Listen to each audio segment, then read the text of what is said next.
It was a typical Olympic opening performance for Canada as we welcome in Sportsnet's hockey insider Chris Johnston. It wasn't just Jamie Benn. You had Martin St. Louis flying around, left wing, right wing, power play. With four forwards in the mix on that fourth line, it seemed to be of benefit to the Canadians. Yeah, don't forget about John Tavares and Patrice Bergeron as well. I thought that group in particular did an outstanding job in this game. You know, it's not easy just to be thrown in at all for Team Canada. I think that's why you see a sluggish first period or a shaky first period.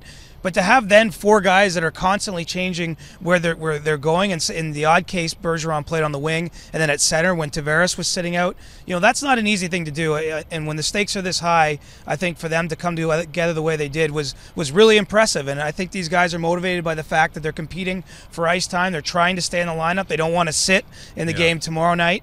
And, you know, it's a great first start for Canada when some of the bottom players, although they're still very good players, are the ones that are really performing. Mike Babcock said he liked the fact that it was a physical game out there, that they banged around. We talk about ice time. How about the defensemen? Going with 7 defensemen, Marc-Edouard Vlasic said, I actually like that. I felt more fresh out there because I had limited minutes than what I'm used to in the NHL.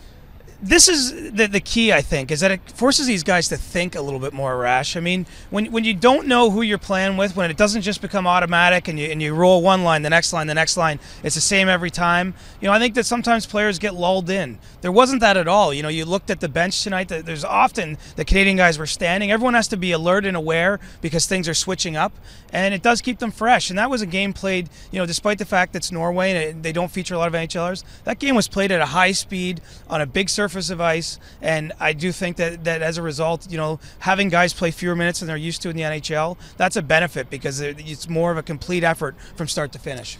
All right, so let's take a step back. Let's actually have some perspective on this thing, because at 0-0 after 20 minutes, you could almost sense the hysteria an ocean away. That first goal from Shea Weber, it was a collective sigh of relief from Sochi to St. John's. You were impressed with what you saw against Norway. We normally don't see Canada play as well as they did in that second period until the third game of a tournament like this. I mean, I know it's 3-1 final. Everyone's hoping or thinking it should be 10-0 or 8-0. Listen, the way Canada played in that second period was almost perfect hockey. They only allowed 2 shots against. Both of them came in the final 2 minutes. And, you know, again, when they just traveled here, everyone's getting used to each other. To be able to hit that level so early in the tournament, I think, shows that there's a real high level to come for this group. And I think it's a good sign of things to come. And everyone just needs to calm down a little bit.